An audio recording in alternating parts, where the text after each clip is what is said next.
Assalamualaikum warahmatullahi wabarakatuh. Berjumpa lagi dengan Bu Dwi pada pembelajaran kelas 2 SD. Apa kabar hari ini anak-anak? Bu Dwi harap anak-anakku semuanya semua sehat ya, agar dapat mengikuti pelajaran pada hari ini dan dapat mengerjakan tugas-tugas yang sudah Bu Dwi berikan. Alhamdulillah, luar biasa, tetap semangat, senyum ceria, Allahu Akbar. Sebelum kita mulai belajar hari ini, marilah kita bersama-sama membaca bacaan basmalah. Bismillahirrahmanirrahim. Pada video pembelajaran kali ini, kita akan belajar tema 1 hidup rukun, subtema 4 hidup rukun di masyarakat. Muatan pelajaran bahasa Indonesia, PPKN, matematika, SPDP, dan PJOK. Yang pertama, muatan bahasa Indonesia. Pada subtema 1 kita sudah belajar kalimat ungkapan. Subtema 2 kalimat ajakan. Subtema 3 kalimat perintah. Pada subtema 4 kita akan belajar kalimat penolakan. Menyebutkan kalimat penolakan pada teks. Jenis kalimat bermacam-macam. Salah satunya adalah kalimat penolakan. Penolakan berkaitan dengan jawaban ajakan seseorang. Kalimat penolakan hendaknya diucapkan dengan santun. Penolakan ditandai dengan kata maaf dan tidak. Contohnya, perhatikan teks percakapan di bawah ini. Dedi, nanti sore kita belajar bersama di rumahmu ya. Maaf Jonas, nanti sore aku ada acara dengan orang tua. Jadi, aku tidak bisa belajar bersama dulu. Baiklah, tidak apa-apa Dedi. Teks percakapan tersebut merupakan contoh teks percakapan yang berisi kalimat penolakan. Selanjutnya menyebutkan kalimat penolakan yang baik.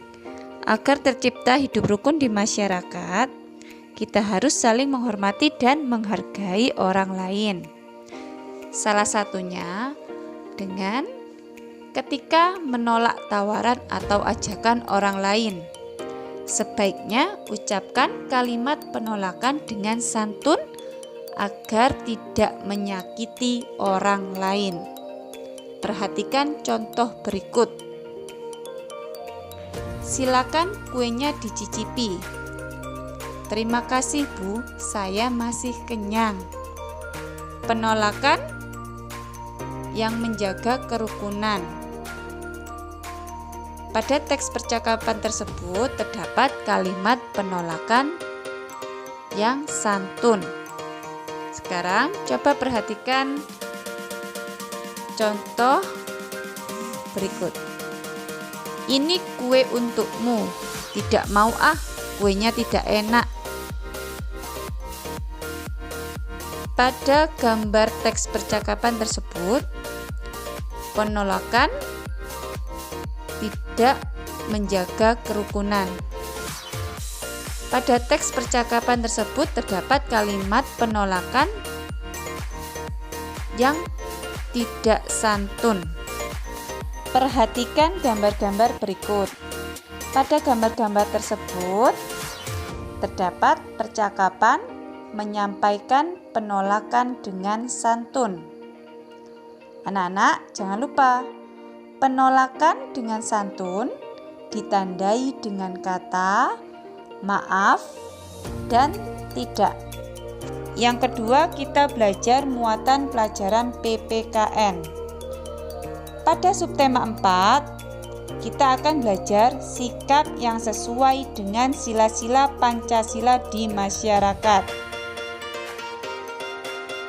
1. Sikap yang sesuai dengan sila pertama Pancasila di masyarakat. Contohnya, memberi kesempatan orang lain untuk melaksanakan ibadah. 2. Melaksanakan ibadah sesuai agama masing-masing. Selanjutnya, contoh pengamalan sila kedua Pancasila di masyarakat. Pertama, membantu orang lain yang tertimpa bencana. 2. Bersikap murah hati kepada semua orang. 3. Mau menolong sesama. Membantu, bersikap murah hati. Ini merupakan pengamalan sila kedua, yaitu kemanusiaan yang adil dan beradab. Ayo, ingat kembali bunyi sila ketiga Pancasila. Ya, Persatuan Indonesia. Contoh pengamalan sila ketiga di masyarakat adalah sebagai berikut. 1. Mempelajari tarian daerah. 2. Bangga menggunakan produk buatan dalam negeri, yaitu buatan Indonesia. 3. Bersahabat dengan teman dari berbagai suku. 4. Bekerja sama menjaga keamanan di lingkungan sekitar. Pengamalan Pancasila harus dilakukan setiap hari dalam hidup bermasyarakat agar tercipta hidup rukun, damai, sejahtera, dan tidak ada pertengkaran. Contoh pengamalan sila keempat, yaitu menghormati pendapat orang lain, berdiskusi untuk membersihkan lingkungan. Selanjutnya, contoh pengamalan sila kelima Pancasila di masyarakat. 1. Gotong royong membersihkan lingkungan. 2. Bersikap adil di lingkungan masyarakat.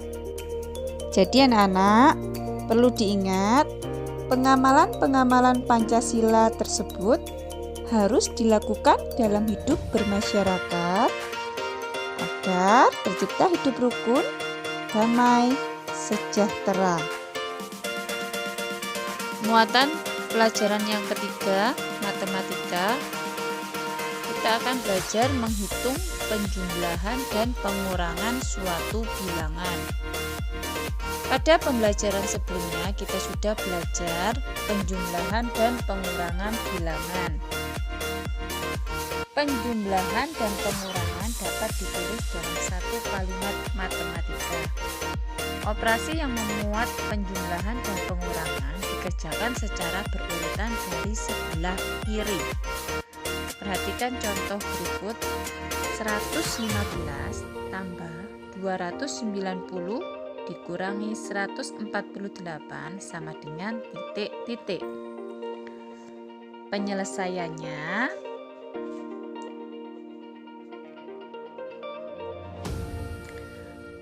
soal di atas terdiri dari operasi hitung, penjumlahan, dan pengurangan. Untuk menghitung hasilnya, kerjakan dari kiri, yaitu penjumlahan, kemudian hasilnya dikurangi bilangan pengurang. Langkah yang pertama, 115 ditambahkan dulu dengan 290. Jumlahkan satuan yaitu 5 tambah 0 sama dengan 5. Yang kedua, jumlahkan puluhan. 1 tambah 9 sama dengan 10. Tulis angka 0, simpan 1 puluhan di atas angka ratusan. Lalu jumlahkan ratusannya. 1 tambah 1 tambah 2 sama dengan 4. Dan diperoleh 115 ditambah 290 yaitu hasilnya 405. Langkah yang kedua yaitu setelah ditemukan hasil dari penjumlahan 115 ditambah 290 sama dengan 405 dikurangkan 148. 405 dikurangi 148. Caranya yaitu pertama, kurangkan satuan. 5 dikurangi 8 tidak bisa. Pinjam 1 puluhan. Jadi 15 dikurangi 8 sama dengan 7. 0 puluhan berkurang menjadi 9. Lalu kurangkan 9 dikurangi 4 sama dengan 5. 0 puluhan di situ berarti 10. Dipinjam 1 menjadi 9. 9 dikurangi 4 sama dengan 5. Karena 0 berubah menjadi 9 berkurang, maka berkurang 1 ratusan. Yang tadinya 4 berkurang 1 ratusan menjadi 3 ratusan. Lalu kurangkan 3 kurangi 1 sama dengan 2. Jadi hasil dari 115 tambah 290 dikurangi 148 sama dengan 257. Membuat soal cerita tentang penjumlahan dan pengurangan serta penyelesaiannya. Ayo membuat soal cerita tentang penjumlahan atau pengurangan. Kata-kata yang berkaitan dengan penjumlahan misalnya diberi, membeli lagi, atau banyak gabungan. Kata-kata yang berkaitan dengan pengurangan misalnya diberikan kepada, sisa, selisih, atau terjual. Perhatikan contoh berikut. Buatlah soal cerita dengan penyelesaian operasi hitung 175 tambah 100 dikurangi 250. Penyelesaian. Di toko buku ada persediaan 175 buku tulis. Penjual membeli lagi persediaan sebanyak 100 buku. Jika buku terjual 250 buah, berapa banyak buku sekarang? Jadi pada penjumlahan 175 tambah 100 diberikan kata-kata membeli lagi. Dan pada pengurangan 175 tambah 100 dikurangi 250 diberi kata-kata terjual 250 buah.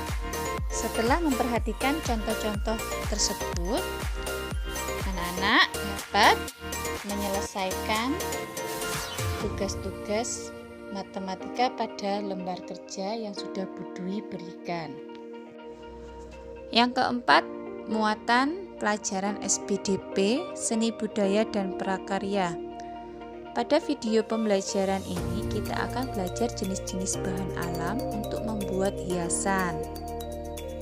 Bahan alam yaitu merupakan semua bahan yang terdapat di lingkungan sekitar. Bahan alam yaitu bahan yang berasal dari alam. Bahan alam dapat digunakan sebagai bahan pembuat hiasan. Hiasan yang dibuat biasanya dalam bentuk kolase. Berikut adalah bahan alam yang biasa digunakan untuk membuat kolase. Biji kacang hijau, biji jagung, biji kacang merah, kulit kerang, daun dan ranting, cangkang telur. Berikut merupakan bahan alam yang biasa digunakan untuk membuat kolase. Membuat kolase yang pertama yaitu siapkan alat dan bahan. Alat membuat kolase yaitu pensil untuk menggambar, penghapus, pensil warna, lem, gunting. Bahan membuat kolase, kertas gambar dan bahan alam seperti dedaunan, ranting, kelopak bunga, cangkang telur, dan biji-bijian. Langkah pembuatan kolase. 1. Buatlah sketsa gambar.